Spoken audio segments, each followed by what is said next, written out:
الحمد لله رب العالمين، والصلاة والسلام على أشرف الأنبياء والمرسلين وعلى آله وأصحابه أجمعين. قال الله تعالى وتبارك في القرآن المجيد والفرقان الحميد في شان حبيبه مخبرا وآمرا إن الله وملائكته يصلون على النبي يا أيها الذين آمنوا صلوا عليه وسلموا تسليما. اللهم صل على سيدنا ومولانا محمد معدن الجود والكرم صلاة وسلاما عليك يا سيدي يا رسول الله وعلى آلك وأصحابك يا حبيب الله. تمام حمد و ثنا، تعریف و توصیف اللہ جل مجدہ الکریم کی ذات بابرکات کے لیے، جو خالق کائنات بھی ہے اور مالک شش جہات بھی. اللہ جل وعلا کی حمد و ثنا کے بعد رسول رحمت، شفیع معظم، نبی محتشم، حضور ختم المرتبت صلی اللہ علیہ وآلہ وسلم کے حضور ناز میں اپنی عقیدتوں، ارادتوں اور محبتوں کا خراج پیش کرنے کے بعد واجب الاحترام، ذوی الاحتشام، عالی مرتبت، محتشم سامعین، سامعات، السلام علیکم ورحمۃ اللہ وبرکاتہ. موسم رحمت ربیع الاول کی بہاریں جلوہ ساماں ہیں، اور میں اور آپ حضور کے تذکار حسن کی خوشبو لینے موجود ہیں. آقا کریم علیہ السلام کے جمال جہاں آرا کی تابانیاں اور جلوہ سامانیاں ہمارے ذوق کی تسکین، قلب کا قرار، روح کی ٹھنڈک، ایمان کی تازگی، عشق و محبت کی نہضت کا سبب اور ذریعہ ہے. آقا کریم علیہ السلام کے فضائل، حضور علیہ الصلاۃ والتسلیم کے خصائل اور آپ کے شمائل بیان کرنا شروع سے ہی اہل ایمان کا طریقہ رہا ہے. خصائل حضور کی سیرت کے عنوان کو کہا جاتا ہے. فضائل حضور کی عظمت و رفعت حضور کے معجزات کا عنوان ہے. شمائل حضور کے اعضائے نور کا تذکرہ جاں فضا ہے. حضور کے حسن و جمال کی باتیں ہیں. آقا کریم علیہ السلام کے شمائل پر، خصائل پر، فضائل پر علماء نے بہت کام کیا، تصنیفات چھوڑی. محدثین نے اس عنوان سے باب باندھے. قیامت تک آنے والی انسانیت کے لیے حضور کی سیرت، حضور کے کردار کے عنوانات کتب میں نقش ہیں. حضور کی فضل و عظمت کے حوالے، حضور کے معجزات کا بیان، حضور کی رفعت کی کہانیاں اور آقا کریم کو اللہ کی طرف سے عطا کردہ مراتب جلیلہ کا بیان، یہ بھی محبوب موضوع رہا اہل علم کا، اہل محبت کا. لیکن حضور علیہ السلام کے شمائل، حضور کی صورت کا بیان، حضور کے حلیۂ نور کی باتیں، یہ بھی ترک نہیں ہوئی۔ عمومی طور پہ ہم شخصیات کے کردار کے حوالے سے، ان کی عادات کے حوالے سے، ان کے خصائل کے حوالے سے، ان کی تعلیمات کے حوالے سے پڑھتے ہیں، ان کے شمائل کے حوالے سے اتنی زیادہ تفصیلات نہیں ہوتی، لیکن کائنات میں ذات رسالت مآب صلی اللہ علیہ وآلہ وسلم وہ ذات ستودہ صفات ہے جن کے شمائل کو اس تفصیل سے بیان کیا گیا کہ یہ بھی صحابہ نے بیان کیا کہ حضور کے سر انور اور مبارک داڑھی میں سفید بال کتنے تھے۔ آپ کو کسی کا اتنا محفوظ حلیہ نہیں ملے گا۔ حضور علیہ السلام کی زلفوں کے خم کیسے تھے، حضور کی رنگت سے لے کر کے حضور کے اعضائے بطنیہ کے توازن، حسن اور جمال کی کہانیاں آپ کتب احادیث میں، شمائل کی کتابوں میں بکھری ہوئی نظر آئیں گی۔ اور کیوں نہ ہو، جس کے حسن کے قصیدے میرے رب نے بھی بیان کیے ہیں۔ کبھی حضور کے چہرہ نور کا ذکر کرتے ہوئے والضحیٰ واللیل اذا سجا، کبھی حضور علیہ السلام کی مبارک زلفوں کا تذکرہ کرتے ہوئے حامیم، کبھی آقا کریم علیہ السلام کے مبارک ہاتھوں کا، کبھی دیگر اعضائے بطنیہ کا ذکر قرآن نے کیا۔ حضور کے سینہ اقدس کی کہانی قرآن نے بیان کی۔ حضور علیہ السلام کی مازاغ آنکھوں کا تذکرہ قرآن نے کیا، تو پھر یہ محبوب اور مرغوب موضوع کیوں نہ ہوتا۔ اور آقا کریم کو اللہ نے وہ جمال دیا تھا، وہ حسن عطا کیا تھا، وہ خوبصورتی دی تھی جو حضور کا ہی حصہ ہے۔ ویسے اللہ کا ہر پیغمبر، ہر نبی، ہر رسول خوبصورت ہوا، کوئی نبی ایسا نہیں ہے جو خوبصورت نہ ہوا ہو، یہ اللہ کا انتخاب ہے۔ آپ تو دکان پہ سیل مین بھی رکھیں تو اس کی باقی قابلیت کے ساتھ ساتھ اس کی شخصیت کو آپ دیکھتے ہیں کہ جو خوش شکل ہو، آنے والے کو متاثر کر سکے، باوقار لگے، تو جس کو اس نے نبی بنانا تھا تو اس کو اس نے یوں ہی یہ عظمت اور یہ رفعت عطا کر دینی تھی۔ تو اللہ کا ہر نبی حسین، ہر نبی جمیل، لیکن جو جمال، جو خوبصورتی، جو حسن، جو شان و شوکت اللہ نے میرے اور آپ کے آقا و مولا حضور ختم المرتبت کو عطا کی، وہ حضور کا ہی مقسوم ہے، وہ حضور علیہ السلام کا ہی حصہ ہے۔ سر انور سے لے کر پائے نور تک حضور کا ہر عضو بدن خوبصورتی کا مرقع اور جمال کا معیار ہے۔ خوبصورتی کیا ہوتی ہے، حسن محمد کو دیکھ لو،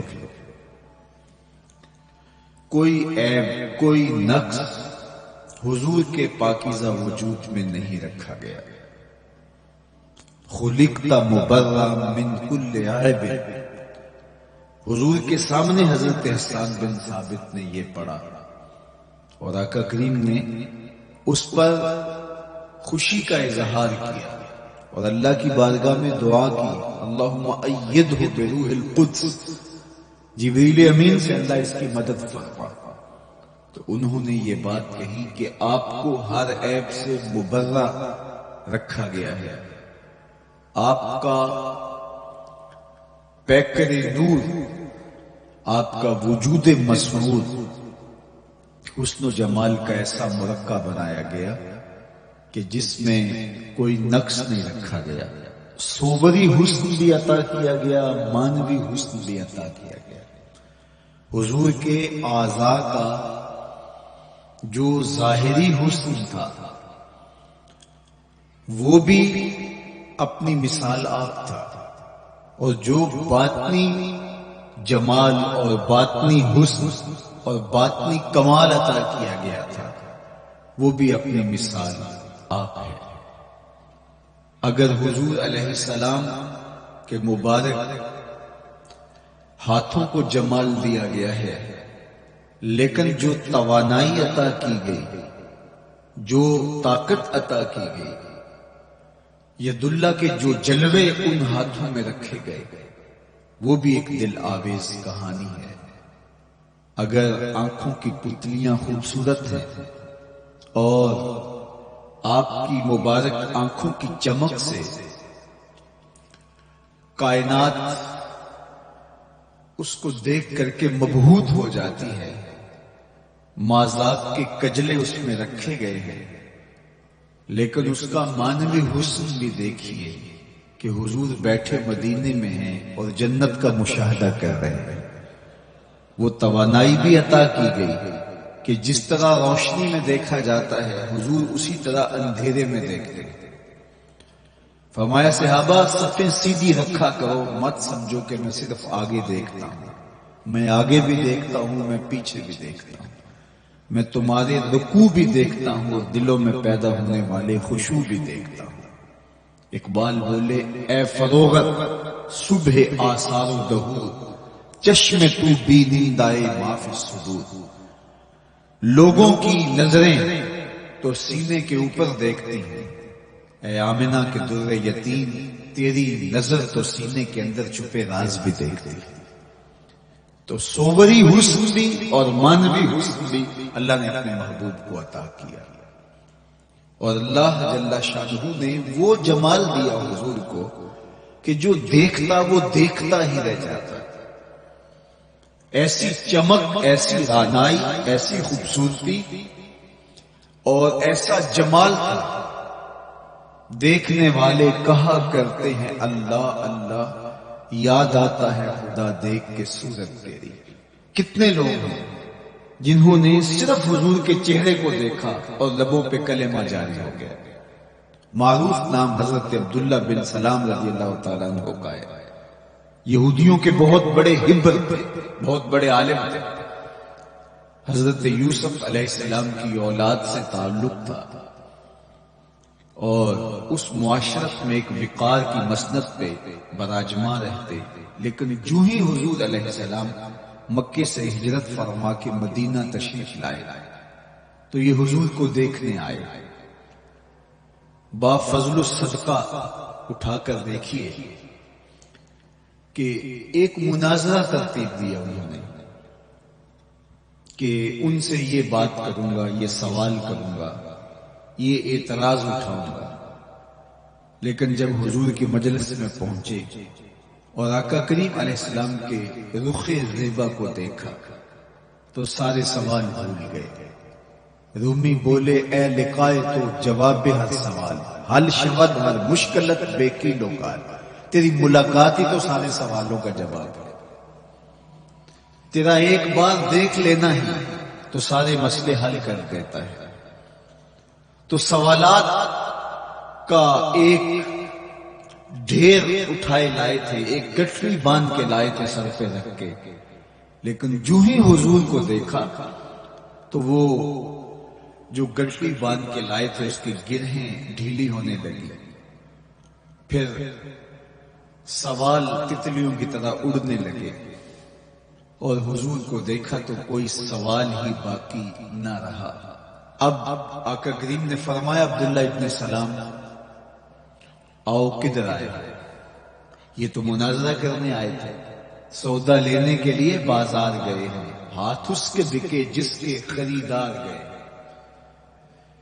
لیکن جب آقا کریم نے پوچھا کہ آؤ کدھر آئے ہو تو انہوں نے کہا حضور میں آپ کا غلام بننے آیا ہوں، تیری تک کے ادامہ میں مرید ہو گئے. حضور کے ہاتھ پہ بیعت اسلام کر اب جن لوگوں نے عبداللہ ابن سلام کو تیار کر کے بھیجا تھا وہ امید میں تھے کہ تھوڑی دیر کے بعد ہم سنیں گے کہ انہوں نے سخت سوال کیے اور مسلمانوں کے نبی ان کا جواب نہیں دے پائے، لیکن جب ان کے کانوں تک یہ خبر پہنچی کہ عبداللہ بن سلام نے تو کوئی سوال ہی نہیں کیا بلکہ وہ محبوب کی نگاہوں کا شکار ہو گئے اور انہوں نے دیکھتے ہی حضور پر تن من سب کچھ نچھاور کر دیا اور لبوں پہ کلمہ جاری ہو گیا، تو وہ صبر نہ کر سکے اور عبداللہ ابن سلام کے پاس پہنچے اور جا کے کہا کہ تو نے یہودیت کی ناک خاک آلود کر دی، تم نے کوئی سوال کیا ہوتا، انہوں نے جواب دیا ہوتا اور پھر تم نے مان لیا ہوتا تو ہم سمجھ جاتے کہ ایک عالم تھا، علمی پیاس بجھ گئی، مطمئن ہو گیا، لیکن یہ عجیب کہانی ہے، سنا ہے تم نے کوئی سوال بھی نہیں اٹھایا، انہوں نے جواب بھی نہیں دیا، بس تم نے ان کو دیکھا اور دیکھتے ہی تمہارے لبوں پہ کلمہ جاری ہو گیا، تو یہ کیا کہانی ہوئی؟ تو عبداللہ ابن سلام نے جو جواب دیا وہ آب زر کے ساتھ لکھنے کے قابل ہے۔ انہوں نے کہا کہ یہ بات میری سمجھ میں بھی نہیں آئی، جب میں اس آقا و مولا کی چوکھٹ پہ پہنچا اور میں ان سے سوال کرنے کے لیے لفظوں کو ابھی ترتیب ہی نہیں دیا تھا کہ میری نظر ان کے جمال جہاں آرا پہ پڑ گئی۔ اب عبداللہ بن سلام کے لفظ بھی فرماتے ہیں فلما تبینت وجہہ عرفت ان وجہہ لیس بوجہ کذاب، جب میں نے ان کے جمال جہاں آرا کو دیکھا، چہرہ نور کو دیکھا، رخ زیبا کی زیارت کی، تو میں نے پہچان لیا یہ چہرہ کسی جھوٹے کا ہو ہی نہیں سکتا ہے۔ دیکھنے والے کہا کرتے ہیں اللہ اللہ، یاد آتا ہے خدا دیکھ کے صورت تیری، اللہ نے صورت ہی ایسی بنائی، جمال ہی ایسا دیا، خوبصورتی ہی ایسی دی کہ جو حضور کو دیکھتے وہ دیکھتے ہی رہ جاتے۔ تو کتنے لوگ تھے کہ جنہوں نے محض حضور کو دیکھا پھر اس کے بعد لب کھلے تو کلمہ ہی جاری ہوا۔ وہ خوبصورتی اور وہ جمال اللہ نے اپنے محبوب کو عطا کیا۔ آقا کریم علیہ الصلوۃ والسلام کا ایک ایک عضو بدن خوبصورتی کا مرقع تھا، بلکہ خوبصورتی کا معیار تھا۔ حسن کیا ہوتا ہے، حسن کا معیار کیا ہوتا ہے، جمال کسے کہتے ہیں، خوبصورتی کی تعریف کیا ہے، اعضائے محمد صلی اللہ علیہ وآلہ وسلم کا توازن دیکھ لو تمہیں پتہ چلے گا کہ حسن کسے کہتے ہیں۔ حضور علیہ السلام کو اللہ تعالی جل شانہ نے جو حسن بخشا، جو جمال دیا، جو خوبصورتی دی، وہ حضور کے مبارک قدموں سے اس کا انداز کیجئے کہ جس کے قدم اتنے سونے ہیں اس کا چہرہ کتنا سونا ہوگا۔ حضرت عبداللہ بن بریدہ رضی اللہ تعالی عنہ حضور کے مبارک قدموں کا ذکر کرتے ہوئے وصف جمال محمد کی کہانی چھیڑتے ہیں اور فرماتے ہیں کان رسول اللہ صلی اللہ علیہ وآلہ وسلم احسن البشر قدما، کہتے ہیں کہ کائنات میں جتنے سونے قدم میرے حضور کے تھے کسی کے تھے ہی نہیں۔ جو جمال اللہ نے حضور کے مبارک قدموں کو دیا تھا، اللہ اکبر، وہ کسی اور کا مقصود نہیں تھا، خوبصورت قدم۔ اور حضرت انس رضی اللہ تعالیٰ عنہ، حضرت ابو ہریرہ رضی اللہ تعالیٰ عنہ اور حضور کے وصاف ہیں حضرت ہند بن ابی حالہ رضی اللہ تعالیٰ عنہ، یہ حضور کا حلیہ بیان کرتے ہیں۔ حضرت امام حسن بن علی رضی اللہ تعالی عنہ نے حضرت ہند بن ابی حالہ کو ایک دن کہا کہ مجھے اپنے آقا و مولا کا حلیہ بتاؤ، تو انہوں نے حضور کا حلیہ بیان کیا۔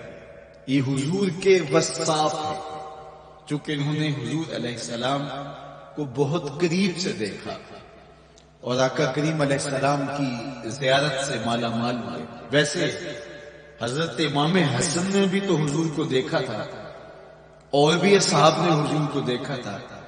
یہاں یہ بات دلچسپی سے خالی نہیں ہے کہ صحابی ہی تب بنتا ہے جب وہ حضور کو بنظر ایمان دیکھے. لیکن صحابہ ایک دوسرے سے پوچھتے تھے کہ بتاؤ حضور کیسے تھے؟ میاں تم نے نہیں دیکھا؟ تو وہ کہتے تھے دیکھ کر بھی نہیں دیکھا. صرف چند لوگ ہیں جو حضور کا حلیہ بیان کرتے ہیں. اس کی کیا وجہ ہے؟ تو علماء نے لکھا کہ حضور کے چہرے پہ جلووں کی تابش ایسی تھی، اور حضور کا جمال ایسا تھا اور اس کی چمک ایسی تھی کہ کسی میں ہمت ہی نہیں تھی کہ وہ جی بھر کے دیکھ سکے. تو بعد میں ایک دوسرے سے پوچھتے تھے بتاؤ تم نے دیکھا تو حضور کیسے تھے؟ اگر ان لوگوں کی تعداد میں آپ کو بتاؤں تو 3 درجن سے زیادہ نہیں ہوگی جو حضور علیہ السلام کے وصاف ہیں، حضور کے حلیہ نگار ہیں، جو آقا کریم علیہ السلام کی صورت کا نقشہ بیان کرتے ہیں. دیکھا 1,24,000 اصحاب نے ہیں، لیکن جو وصف بیان کرتے ہیں، شمائل رسول کو بیان کرتے ہیں، ان کی تعداد 3 درجن سے زیادہ نہیں ہے. اور یہ بھی وہ لوگ ہیں جنہوں نے حضور کو بچپن میں دیکھا، جنہوں نے حضور کو سوئے ہوئے دیکھا، حضور کو بہت قریب سے دیکھا. حضور علیہ السلام کے پاس ان کا آنا جانا بہت زیادہ تھا. اس طرح انہوں نے حضور علیہ السلام کو دیکھا. حضرت حسان بن ثابت رضی اللہ تعالی عنہ فرماتے ہیں کہ میں جو حضور کا حلیہ بیان کرتا ہوں تو اس کا سبب یہ ہے کہ میرے پاس حضور کو دیکھنے کا ایک طریقہ آ گیا تھا. فلما نظرت الى انواره فودعت کفی علی عینی خوفا من ذهاب بصر. کہا کہ جب میں حضور کو دیکھتا تھا تو اپنی آنکھوں پر انگلیاں رکھ کے انگلیوں کی اوٹ سے دیکھتا تھا کہ حضور کے جلووں کی چمک سے میری آنکھوں کی بینائی نہ جاتی. یہ کون کہہ رہے ہیں؟ حضرت حسان بن ثابت رضی اللہ تعالی عنہ. اور آپ جانتے ہیں حضرت حسان بن ثابت رضی اللہ تعالی عنہ شاعر ہے، اور شاعر حسن دیکھنے میں بڑا دلیر ہوتا ہے، اور یہ حسن بھی ابھی پوشیدہ ہے. 70,000 بشریت کے پردے ڈالے گئے ہیں. اگر یہ حسن بے نقاب ہوتا تو کوئی جلووں کی تاب ہی نہ لا سکتا. یہی بہتر ہے کہ وہ پردے میں روح پوش رہے. وہ اگر پردہ اٹھا دے تو کسے ہوش رہے؟ کس کی ہمت تھی؟ اب چھپا ہوا مستور حسن بھی اگر دیکھتے ہیں تو آنکھوں پہ انگلیاں رکھ کے دیکھتے ہیں. اور بیان کرنے والوں کی تعداد میں نے عرض کی کہ 3 درجنوں سے زائد نہیں ہے. تو یہ وہ لوگ ہیں جنہوں نے حضور کو دیکھا. اب امام حسن پوچھ رہے ہیں حضرت ہند بن ابی حالہ رضی اللہ تعالی عنہ کو کہ آپ نے حضور کو دیکھا تو مجھے بتائیے میرے نانا کا جمال کیسا تھا. تو حضرت ہند بن ابی حالہ نے حضور کا حلیہ بیان کیا. تو جب حضور کے قدموں کی کہانی انہوں نے بیان کی تو حضرت ہند بن ابی حالہ نے کہا کان نبی صلی اللہ علیہ وآلہ وسلم شسن القدمین والکفین. حضور علیہ السلام کے مبارک قدم اور حضور کی ہتھیلیاں پر گوشت تھے. یہ حضور علیہ السلام کے مبارک قدموں کا جمال بیان کرتے ہیں. اللہ اکبر. اور حضور علیہ السلام کے قدموں کے بارے میں امام ترمذی جو شمائل میں حدیث لائے ہیں اس میں انہوں نے یہ بھی بیان کیا کان رسول اللہ صلی اللہ علیہ وسلم مسیح القدمین. حضور علیہ السلام کے مبارک قدم ملائم تھے، خوبصورت تھے، کھردرے نہیں تھے، کوئی پھٹن نہیں تھی. عمومی طور پہ قدم پھٹ جاتے ہیں اور ایڑیاں بہت سارے لوگوں کی پھٹ جاتی ہیں تو وہ خوبصورتی باقی نہیں رہتی. تو وہ کہتے ہیں کہ حضور مسیح القدمین. اور جب آقا کریم علیہ السلام کے مبارک قدموں پہ پانی ڈالا جاتا تو وہ ڈھل کے نیچے چلا جاتا. یہ تھا حضور کے قدموں کا حسن اور حضور کے قدموں کا جمال. اچھا، آقا کریم علیہ السلام کی جو مبارک ایڑیاں تھیں وہ زیادہ پر گوشت نہیں تھی. ان کے اوپر گوشت زیادہ نہیں چڑھا تھا، اس لیے کہ ایڑیوں کا زیادہ پر گوشت ہونا ایڑیوں کے حسن کو زائل کر دیتا ہے. حسن کا مرقع ہی جمال مصطفیٰ ہے، تو اس لیے اللہ نے ایک ایک عضو کو تراش کر کے بنایا ہے، بلکہ پوچھ پوچھ کے بنایا ہے. جس طرح حسان بن ثابت رضی اللہ تعالی عنہ کہتے ہیں کأنک قد خلقت کما تشاء، محبوب مجھے تو یوں لگتا ہے جس کا آپ کے رب نے آپ کو آپ سے پوچھ کے بنایا ہے کہ محبوب بتاؤ کہ میں آپ کے اعضاء کو کیسے توازن اور کیسے حسن اور کیسے جمال دوں. تو حضور کی مبارک ایڑیاں یہ پرگوشت نہیں تھی، باقی حضور کے پاؤں پرگوشت تھے اور کوئی پھٹن نہیں تھی، بالکل نرم گداس اور بالکل جو ہے وہ ملائم تھے. اور جب پانی ڈالا جاتا تو پانی ڈھل کے نیچے ایک سیکنڈ میں آ جاتا. یہ اللہ نے محبوب کو حسن دیا. حضرت ہند بن ابی حالہ نے کہا کہ حضور کے مبارک تلوے جو تھے وہ درمیان سے اٹھے ہوئے تھے، ایڑیوں سے لے کر کے انگلیوں تک یہ تلوہ کہلاتا ہے، جو اس کا نچلا حصہ جو زمین سے مس کرتا ہے، اور اس میں جو درمیان والا حصہ ہے یہ اٹھا ہوا ہو اور بالکل پاؤں سیدھا نہ ہو تو یہ پاؤں کا حسن ہے. پاؤں کا بالکل سیدھا ہو جانا یہ پاؤں کے حسن کو زائل کر دیتا ہے. اس میں تھوڑا سا خم ہو، جب چلے تو انگلیاں اور پنجے کا جو ہے وہ آگے والا حصہ زمین پہ لگے اور ایڑی لگے، اور درمیان والا حصہ زمین پہ نہ لگے. تو یہ حسن ہوتا ہے کسی کے پاؤں کے تلوے کا. اللہ نے محبوب کے مبارک قدم کی پشت کو بھی حسن دیا، حضور کے تلووں کو بھی حسن دیا، حضور کی ایڑیوں کو بھی حسن دیا. سائل الاطراف، حضور کی مبارک انگلیاں قدرے لامبی تھی، اور یہ حسن ہوتا ہے. انگلیاں چھوٹی ہوں، ان کا قد پست ہو تو پاؤں کی خوبصورتی دکھائی نہیں دیتی، لیکن اللہ نے اپنے محبوب کی انگلیوں کو بھی ایک لمبائی عطا کر کے اس کو بھی ایسا جمال دیا تھا یار جو پاؤں کو دیکھتا رہے وہ پاؤں کو ہی دیکھتا ہے. اللہ اکبر. اچھا، بعض احادیث میں آتا ہے کہ حضور علیہ السلام کے مبارک تلوے جو ہیں لیسا لہا اخمس، یہ لفظ ہے کہ وہ اخمس نہیں تھے، یعنی وہ درمیان سے اٹھے ہوئے نہیں تھے. تو اس کا کیا مطلب ہے؟ یہ حضرت ابو ہریرہ رضی اللہ تعالیٰ عنہ سے جو مروی روایت ہے اس میں یہ ہے لیسا لہا اخمس. اور حضرت ہند بن ابی حالہ سے جو حضور کے مبارک تلووں کا حسن بیان کیا گیا ہے تو اس میں یہ بیان کیا گیا ہے کہ حضور علیہ الصلوۃ والسلام کا مبارک قدموں کا تلووں کا حسن یہ تھا کہ وہ درمیان سے تھوڑے سے اٹھے ہوئے تھے، اور یہ خوبصورت پاؤں کا جمال ہوتا ہے. تو ان دو چیزوں میں علماء نے تطبیق کی ہے. اللہ ان علماء کی قبروں پر رحمتیں نازل کرے جو حضور کے حسن پہ، حضور کے جمال پہ گفتگو کرتے رہے، اور ایک ایک عضو پر انہوں نے کئی کئی صفحات لکھے اور کتابیں انہوں نے تحریر کی حضور کے جمال پر. اب حضرت ہند بن ابی حالہ رضی اللہ تعالی عنہ، انہوں نے تو حضور کو گھر میں دیکھا تھا. یہ حضرت خدیجہ الکبریٰ رضی اللہ تعالی عنہا کے فرزند تھے ابو حالہ سے. اب انہوں نے تو دیکھا، اب حضور لیٹے ہیں تو انہوں نے حضور کے پاؤں کو دیکھا کہ درمیان میں ہلکا سا خم ہے اور یہ پاؤں کا جمال ہے. اب حضرت ابو ہریرہ رضی اللہ تعالی عنہ نے جو حضور کے پاؤں کو دیکھا تو یہ اندرون خانہ کا دیکھنا نہیں تھا. تو انہوں نے کیسے دیکھا؟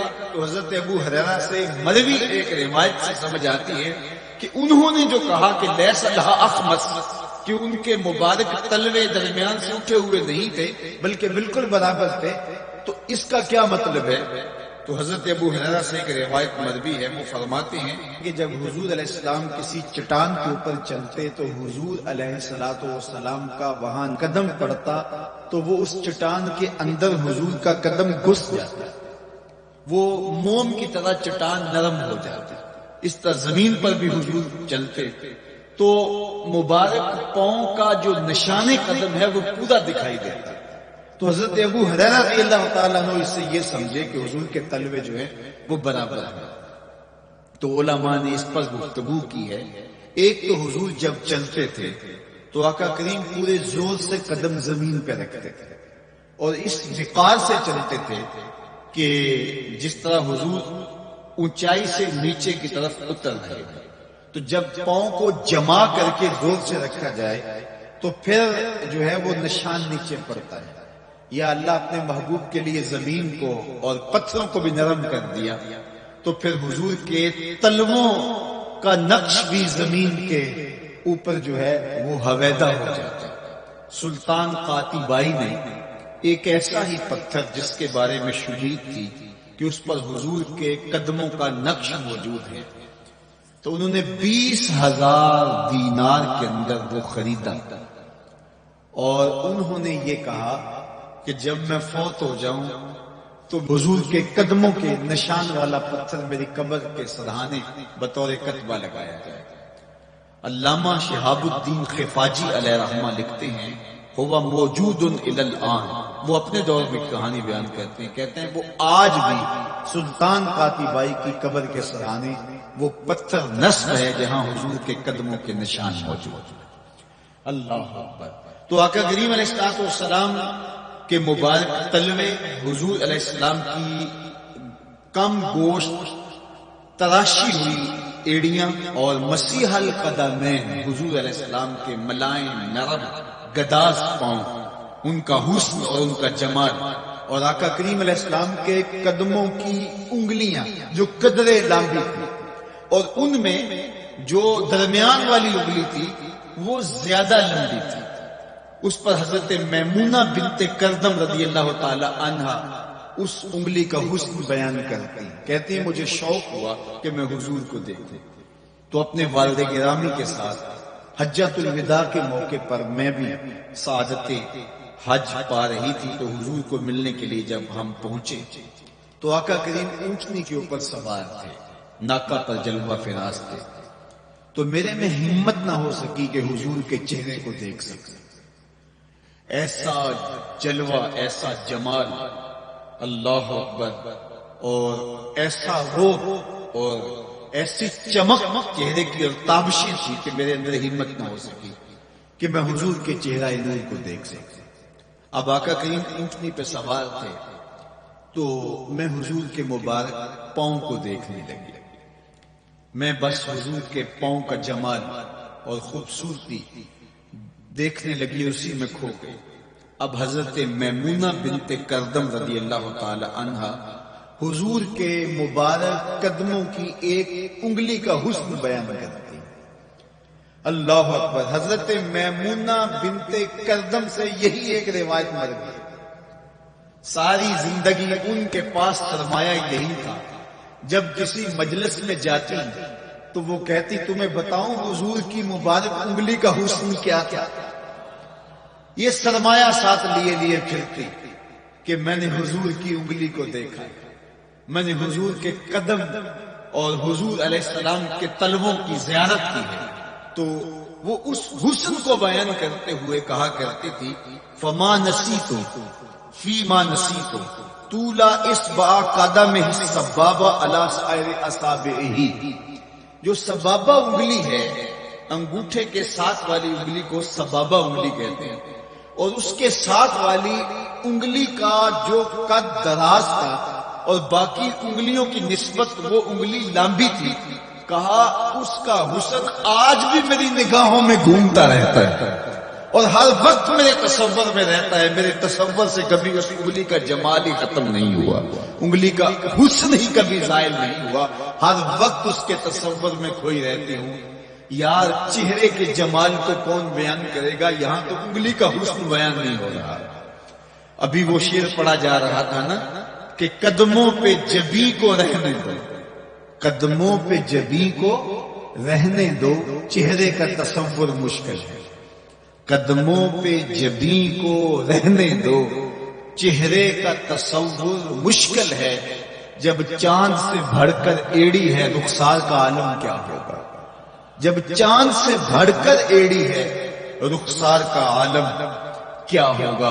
تو اللہ نے اپنے محبوب علیہ السلام کو وہ جمال، وہ خوبصورتی اور حضور کے مبارک قدم حضرت عبداللہ بن بریدہ رضی اللہ تعالی عنہ سے مروی روایت، کان رسول اللہ صلی اللہ علیہ وآلہ وسلم احسن البشر قدما، کہتے جتنے سونے قدم، جتنے منمونے قدم میرے حضور کے تھے، اتنے سونے قدم کسی اور کے تھے ہی۔ اللہ نے اپنے محبوب کو وہ جمال، وہ خوبصورتی اور وہ نور عطا کیا تھا۔ اچھا، یہ قدم، یہ ایڑیاں، یہ مبارک تلوے اور یہ داراز انگلیاں اور ان انگلیوں کی چمک اور ان کی رنگت کا جمال اور خوبصورتی، جہاں اس کا صوری حسن تھا تو مانوی حسن بھی دیکھنے والا تھا۔ یہ قدم اٹھ جائیں، اللہ اکبر، تو تقدیر کے فیصلے ہوتے دکھائی دیتے ہیں۔ ان قدم کی اونچائی، ان قدم کی بلندیاں کہ عرش حق ان قدموں کے بوسے لے رہا ہے۔ اور میرے امام بولے، زہے عزت و اے طلائے محمد، زہے عزت و اے طلائے محمد، کہ ہے عرش حق زیر پائے محمد۔ قدموں کا حسن وہ بھی دیکھنے والا اور قدموں کی بلندی اور اونچائی اور اس کی شان و شوکت وہ بھی دیکھنے والی۔ اللہ اکبر۔ آقا کریم علیہ السلام حضرت ابو بکر صدیق کے ساتھ، حضرت عمر فاروق کے ساتھ اور حضرت عثمان غنی کے ساتھ احد پہاڑ پر تشریف لے گئے۔ یہ حدیث آپ نے بارہا علماء سے سنی ہے۔ احد کی چھاتی پہ جب حضور کے قدم آئے، اللہ اکبر، تو وہ خوشی سے جھوم اٹھا، مقدر جاگ گئے، بخت بیدار ہو گئے۔ ان کے قدم جو کہ اس شاخ کی آنکھوں کی ٹھنڈک ہے، جب چھاتی پہ آ جائیں تو کون عاشق نہیں جھوم جائے گا۔ یہ تو حضور کے قدموں کے حسن کو بیان کیا جا رہا ہے۔ آپ کی روح رقص کر رہی ہے اور آپ کا دل جو ہے وہ ایک عجیب سرور اور کیف کی وادی میں اور ایک جو ہے وہ خوشیوں کے جو ہے وہ عالم میں نہال ہوتا چلا جا رہا ہے۔ لیکن یہ قدم جب چھاتی پہ آیا تو پھر احد، ظاہر تو پتھر ہے احد، لیکن حضور سے پتھر بھی پیار کرتے۔ فرمایا احد جبل یحبنا ونحبہ، احد ہم سے پیار کرتا ہے، پہاڑ ہے، پتھر ہے، لیکن ہم سے پیار کرتا ہے، ہم اس سے پیار کرتے ہیں۔ اس کائنات میں صرف سرکش انسانوں اور جنوں کے علاوہ کائنات کی ہر شے حضور سے پیار کرتی ہے، حضور سے محبت کرتی ہے۔ اور میں تمہیں پیار کی ایک اور کہانی سناؤں۔ مسجد نبوی ہے، آقا کریم تشریف فرما ہے، منبر پہ جلوہ فراز ہوئے، ابھی واز کا آغاز ہی کرنا چاہ رہے تھے کہ ایک جانب سے رونے کی آواز آنے لگی۔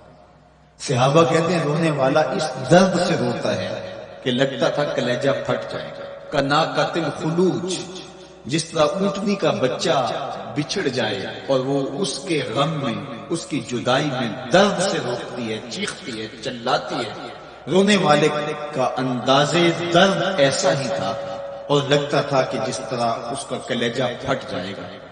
صحابہ دائیں بائیں دیکھتے ہیں لیکن رونے والا دکھائی بھی نہیں دیتا، اور ماحول کے اندر اس طرح درد پھیل رہا ہے کہ سینوں میں دل لرز رہا ہے اور عجیب کیفیت تاری ہے۔ حضور ابھی بیٹھے ہیں، خطبے کا آغاز بھی نہیں ہوا اور رونے والا کیفیت درد میں روتا چلا جا رہا ہے۔ فنزل النبی صلی اللہ علیہ وسلم عن المنبر، حضور منبر سے نیچے تشریف لائے۔ صحابہ کی آنکھیں محو حیرت ہیں، استجاب کا عالم ہے، یہ کون رو رہا ہے اور اتنے درد سے رو رہا ہے اور دکھائی بھی نہیں دے رہا۔ آقا کریم منبر سے نیچے جلوہ فراز ہوئے، ایک سمت بڑھے، کھجور کا خشک تنا پڑا تھا۔ آج پہلا دن تھا کہ منبر حضور علیہ السلام کے لیے بچھایا گیا، ورنہ یہ خشک تنا دیوار کے ساتھ جو ہے وہ رکھا گیا تھا اور حضور اس کے ساتھ ٹیک لگا کر کے واز کیا کرتے تھے۔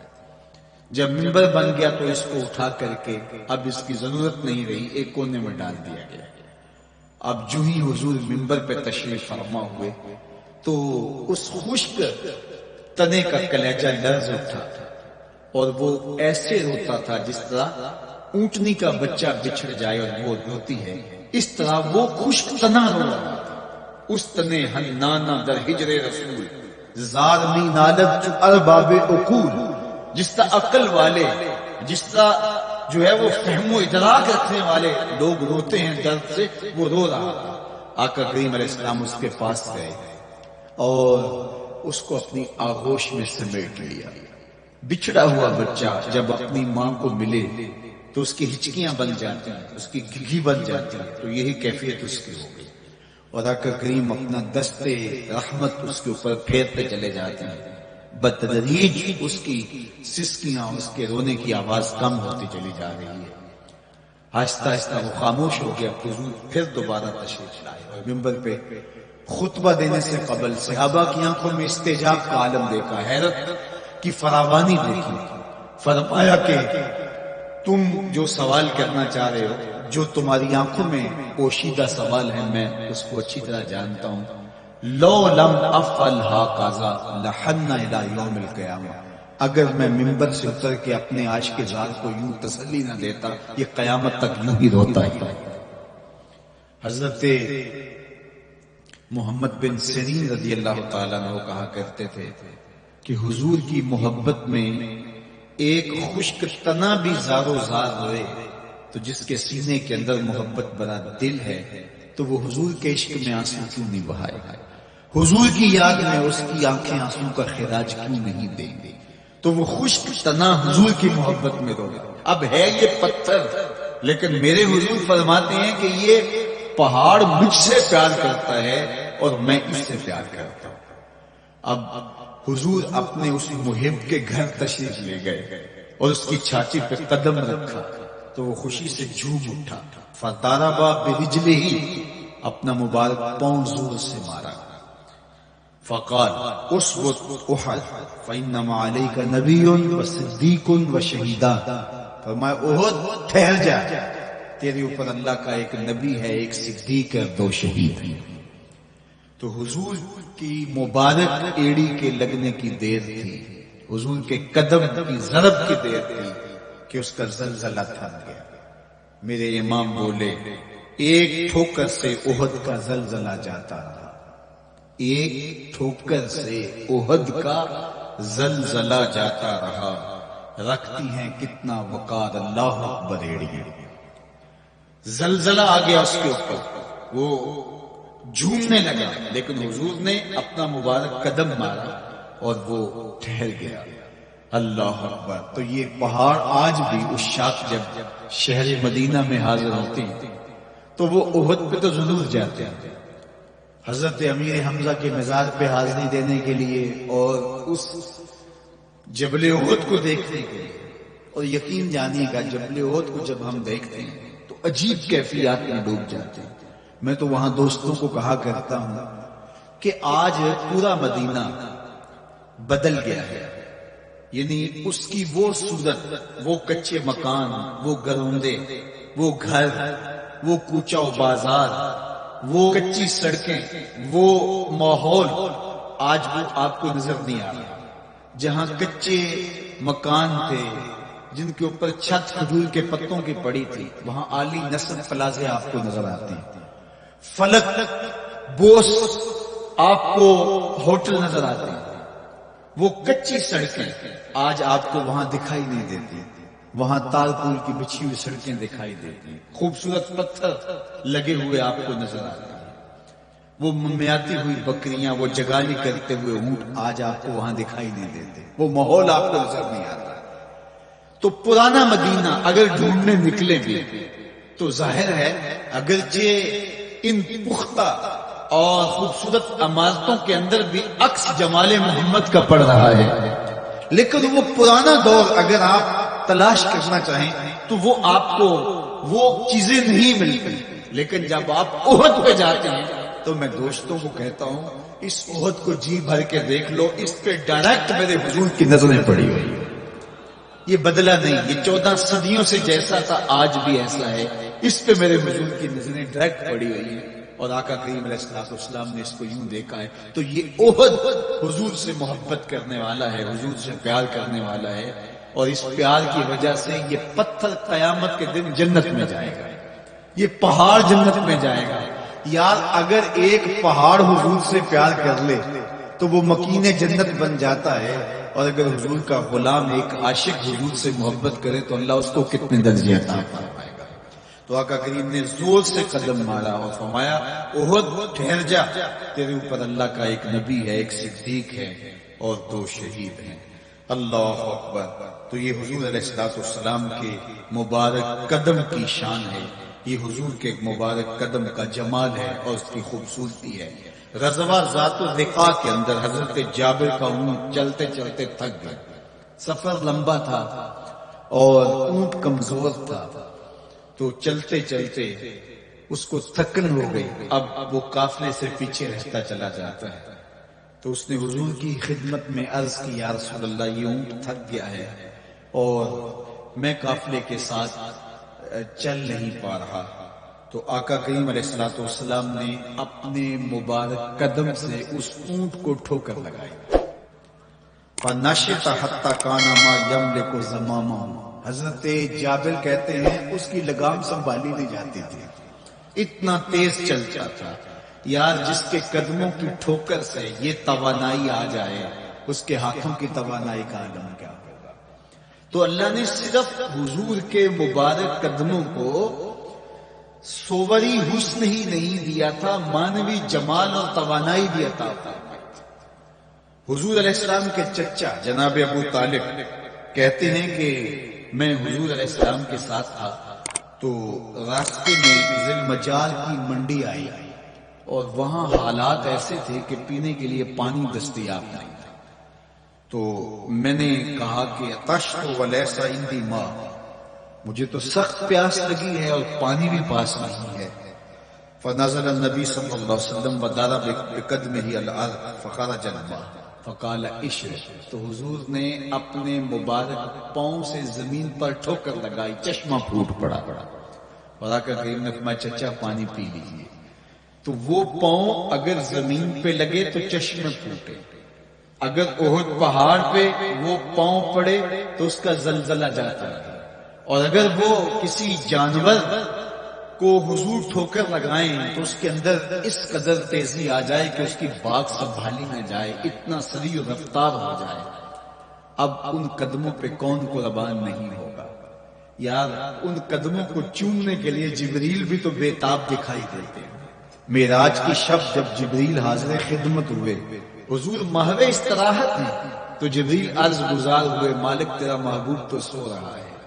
اللہ اکبر، تبارک اللہ، شان تیری تجھی کو زیبا ہے بے نیازی، کہیں پہ جوش لن ترانی، کہیں تقاضے وصال کے تھے۔ ایک کوہ طور پہ خود چل کے جاتا ہے اور عرض گزار ہوتا رب عالمین انظر الیک، مالک تجھے دیکھنا چاہتا ہوں۔ اللہ اکبر، سراپا چشم بنا اور کہتا ہے مالک میں تجھے دیکھنا چاہتا ہوں۔ جواب کیا آتا ہے؟ لن ترانی، تم نہیں دیکھ سکتے، میرے جلووں کی تاب نہیں لا سکتے۔ ایک خود چل کے جا رہا ہے اور تقاضا رویت کرتا ہے اور جواب آتا ہے لن ترانی، اور ایک سویا ہوا ہے چادر اوڑھ کے، اور جبریل کہتے ہیں محبوب اٹھیے، رب آپ کو بلا رہا ہے۔ تبارک اللہ، شان تیری تجھی کو زیبا ہے بے نیازی، کہیں پہ جوش لن ترانی، کہیں تقاضے وصال کے۔ تو جبریل حاضر خدمت ہوئے، حضور استراحت میں ہیں، تو آواز آئی یا جبریل قبل قدم ہے، میرے محبوب کے قدموں کو چوم لے۔ اب جبریل حضور علیہ السلام کے قدموں کو بوسے دے رہے ہیں۔ کسی نے جبریل سے تصور کے عالم میں پوچھا، حضور کے قدم چومے، حضور کے تلووں کو بوسے دیے، بتا کیفیت کیا ملی؟ تو بولے نہ جنت کی کلیوں میں دیکھا مزہ جو محمد کی تلیوں میں دیکھا، وہ سرور وہاں جو نصیب ہوا۔ وفد عبد القیس جب مدینہ المنورہ آیا تو ان میں ایک صاحب ہیں، وہ کہتے ہیں میں دوڑتا ہوا حضور کے پاس آیا، بس بے چینی تھی، اضطراب تھا۔ جب آپ مدینہ المنورہ میں جاتے ہیں تو آپ کو جا کے گاڑی اتارتی ہے اور آپ ہوٹل میں سامان رکھتے ہیں، تو پھر کتنی جلدی ہوتی ہے کہ جلدی سے غسل کریں اور جلدی سے نیا لباس پہنیں اور جا کے ہرے گنبد کو دیکھیں حضور کی مبارک مسجد کی زیارت کریں، ان کوچہ و بازار میں جائیں جہاں حضور کے مبارک قدم لگے تھے۔ اللہ اکبر۔ تو اب یہ وفد عبد القیس جب آیا تو ان میں ایک صحابی حضرت زرع رضی اللہ تعالیٰ عنہ فرماتے ہیں کہ میں پھر تیزی کے ساتھ گیا اور پھر ہم جا کے حضور کے ہاتھ بھی چومنے لگے، حضور کے قدم بھی چومنے لگے۔ یہ سعادت مند قدم جن کے بوسے سے ہوا دیتے ہیں، کبھی جبریل کے بوسہ گاہ بنتے ہیں، کبھی احد پہاڑ کی چھاتی ان قدموں کو چومتی ہے۔ یہی قدم ایک موقع ایسا آتا ہے یاد خدا میں، اللہ کے شکرانے میں، نماز میں، لمبے قیام میں سوج جاتے ہیں، اور میرا مالک کہتا ہے اے چادر اڑنے والے، ساری رات جاگا نہ کر، کبھی سو بھی لیا۔ اللہ اکبر۔ تو یہ حضور علیہ السلام کے مبارک قدموں کا جمال اور مبارک قدموں کا حسن اور خوبصورتی ہے۔ اللہ نے اپنے محبوب علیہ السلام کے مبارک قدموں کو صوبری اور مانوی حسن سے نوازا، اور یہ حسن حضور کے مبارک قدموں کا ہے۔ پھر جس کے قدم اتنے سونے ہیں اس کا چہرہ کتنا حسین ہوگا۔ ایک سوال اٹھ سکتا ہے کہ حضور کے حسن کو بیان کرنے کا مقصود کیا ہے؟ تو صاحب، کسی کے حسن کو بیان کرنے کا مقصود یہی ہوتا ہے کہ اس سے پیار اور محبت کا رب قائم ہو، اور اگر قائم ہے تو مضبوط ہو۔ ہم حضور علیہ السلام کے حسن کو بیان اسی لیے کرتے ہیں، اور محدثین نے اس پر باقاعدہ کتابیں اسی لیے لکھی اور کتب حدیث میں باقاعدہ شمائل رسول پہ باب اسی لیے باندھے تاکہ لوگوں کے سینے میں حضور کی محبت کی جوت لگے، اور وہ جو شعلہ جوالہ ان کے سینے میں حب رسول کا ہے وہ اور بھڑک اٹھے، اور بندہ جس سے محبت کرتا ہے پھر اس کی اطاعت بھی کرنے لگ جاتا ہے۔ تو جو محبوب اتنا سونا ہے، اتنا جمال آفریں ہے، اور جس کے قدم اتنے سونے ہیں، پھر اس کے نقش قدم کو کیوں نہ تھام لیں، اس کے نقوش پاک و خضرا کیوں نہ بنا لیں، پھر ان کے اٹھنے والے قدموں پر اپنی زندگی کیوں نچھاور نہ کر دیں۔ اگر سر پہ رکھنے کو مل جائے نقش نالے حضور تو کہیں کہ ہاں تاجدار ہم بھی۔ یعنی وہ قدم تو قدم رہا، اس قدم کی رانائیاں، اس کی خوبصورتیاں، اس کا جمال اور اس کا حسن تو حسن رہا۔ جہاں وہ مبارک قدم لگا، جہاں وہ نقش لگا، اگر وہ نقش بھی سر پہ رکھنے کو مل جائے تو کہا کہ اگر سر پہ رکھنے کو مل جائے نقش نالے حضور، حضور علیہ السلام کا قدم تو جزو بدن رسول ہے۔ حضور علیہ السلام کے مبارک قدموں میں وہ جو نالین تھی، اس نالین کا بھی نقش وہ اگر سر پہ رکھنے کو مل جائے تو ہم زمانے کے تاجدار کہلائیں گے، اور جن کے سر پہ حضور کا قدم آ جائے ان کا مرتبہ کیا ہوگا۔ تو یہاں اس نقش کو بھی دیکھیے، حضور کے مبارک قدموں میں جو نالین ہے اس کو نالین شریف کہتے ہیں۔ اس نال کو نال شریف یا ان نالین کو نالین شریف کہا جاتا ہے، اس لیے کہ وہ حضور کے مبارک جسم سے جڑ گئے، حضور سے ان کا ربط پیدا ہو گیا، وہ جزو بدن رسول نہیں ہے، تو اس کا یہ مرتبہ ہے۔ تو پھر حضور علیہ السلام کی شان اور حضور کی عظمت کیا ہوگی؟ اللہ اکبر۔ بلکہ حضور علیہ السلام کے نالین جہاں رکھے جائیں، وہ کسی نے کہا نا کہ ذرے اس خاک کے تابندہ ستارے ہوں گے، ذرے اس خاک کے تابندہ ستارے ہوں گے جس جگہ آپ نے نالین اتارے ہوں گے۔ وہ جگہ جہاں حضور کے قدم نہیں، حضور کے قدموں سے مس ہوئے ہوئے نالین رکھے جائیں، وہاں جو ذرے اس نالین کے تلووں کو چومتے ہیں وہ بھی آسمان کے ستاروں سے اس شاخ کو حسین دکھائی دیتے ہیں، وہ بھی زیادہ چمکدار دکھائی دیتے ہیں، اور اس شاخ کی آنکھوں کا سرما اور ان کے دل کا قرار اور روح کی ٹھنڈک قرار پاتے ہیں۔ تو یہ ہے حضور علیہ السلام کی نسبت کا احترام اور حضور کی محبت کا اثر جو اس شاخ کے سینے میں محسوس کیا جاتا ہے۔ اللہ مجھے آپ کو اپنی خاص پناہیں، امان اور حفاظتوں کا احساس بخشے۔